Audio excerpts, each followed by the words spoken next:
So students, as I have said, now we'll discuss the disadvantages or the demerits of preference shares from the investors or the shareholders point of view.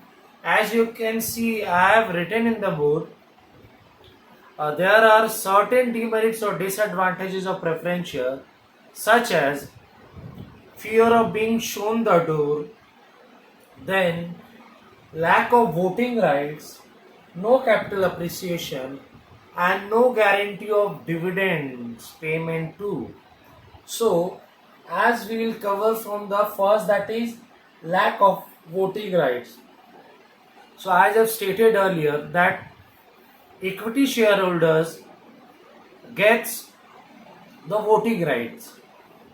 Equity shareholders are those shareholders who do not get any sorts of preferential or priority treatment in the payment of dividend as well as in the repayment of capital. But in case of preference shareholders gets the preferential treatment or privileges or priority in the payment of dividend and in the repayment of capital as well.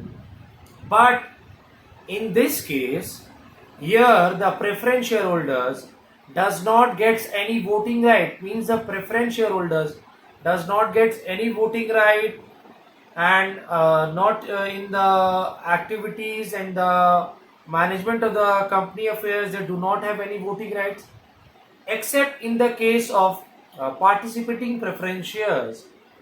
So participating preference shares holders gets to receive the surplus or the residual profits of the company and to get a share in the prosperity of the company.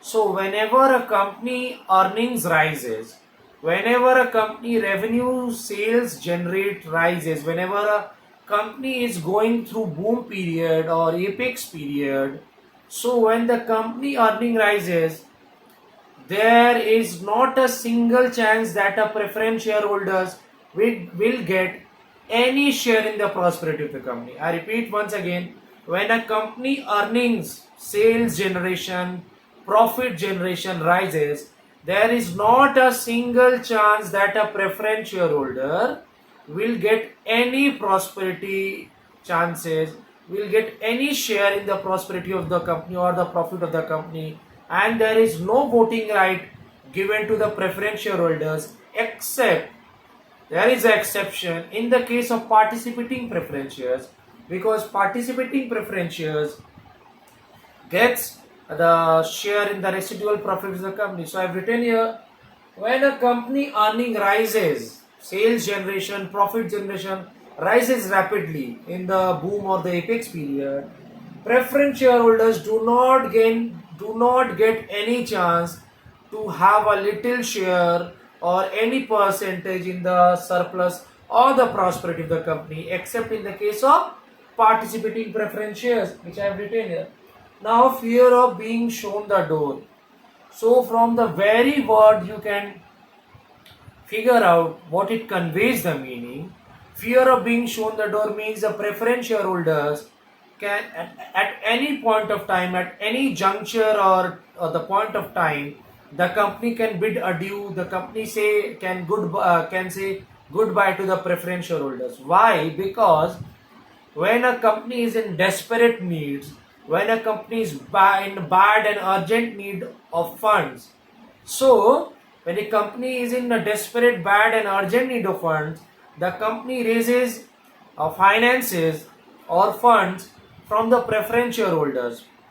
But the company once the company purpose has been served, the company can repay the capital, can repay the finances to the preference shareholders and can bid them goodbye.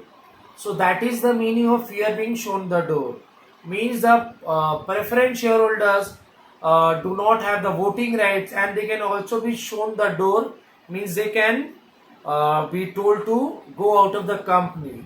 Because when the company need funds, they raises finances and capital from the preference shareholders. But once the purpose is done, once the motive is solved, once the company's work is solved, the company repays the finances, the capital, all the things they pay back to the preference shareholders, and then they are shown the door and they are ejected out of the company. Now, moving to the next disadvantages of preference shareholders from the investors or shareholders point of view is no capital appreciation. Whenever a company earnings rises, whenever a company earnings profit, or the company goes through the prosperity and the boom period, so there is a not a little chance that the preference shareholders will get the capital appreciation in their investment. So as I've written there, preference shareholders do not get any sorts of capital appreciation in their investment. Even when the company's earning rises or its profit is rising, preference shareholders do not get the prosperity of the company and do not get the appreciation on their capital investment. So this is also a demerit of the preference shareholders from the investors point of view. And now the last demerit is no guarantee on dividends. Means this heading conveys the meaning that there is no sorts of guarantee that the preference shareholders will get timely and regularly stable dividends, because these preference shareholders or these preference shares are less easily sellable on the stock exchanges than equity shares. Means it is very have a little and low appeal towards the investors, towards the people. So there is no guarantee on dividends also. So the payment of dividend is also not guaranteed, because payment of preference share dividend is very modest, is very medium, not very high. So payment of preference shares dividend is also modest. So payment of preference shareholders is not guaranteed, because the payment of uh, preference shares dividend is modest. You can say it is modest only. Okay, and the preference shares are less easily sellable on stock exchanges than the equity shares. So you don't need to write not here high. You should strike this one. You should only stick to these words that I have written here. So there is no guarantee of dividend, because the payment of preferential dividend or preference dividend is modest and it is not guaranteed. Even when the company is suffering or incurring losses, the payment of dividend is given to only one class of preference share, that is cumulative preference shares.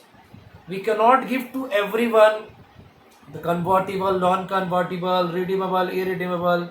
So we'll give even when the company is suffering or incurring losses, it will given to the cumulative preference shares, not to each shots of preference shareholders. So there is no payment of dividend, no guarantee of payment of the dividend, because the price of the payment of dividend of the preference shareholders is modest, and these preference shares are less easily saleable on the stock exchange if you compare to the other sorts of security and shares such as equity shares.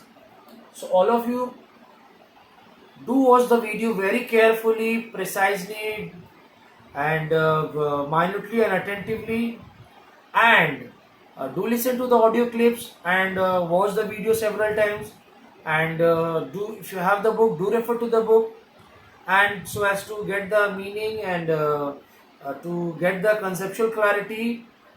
And if you do find any sorts of problem or doubts, or do revert back to me so I can provide you the required assistance. So it's your task to update your copy, chapter 1 and 2 and 3, short and long question answers from the back exercises, and in the next video we will catch up with the distinction between the equity shares and the preference shares.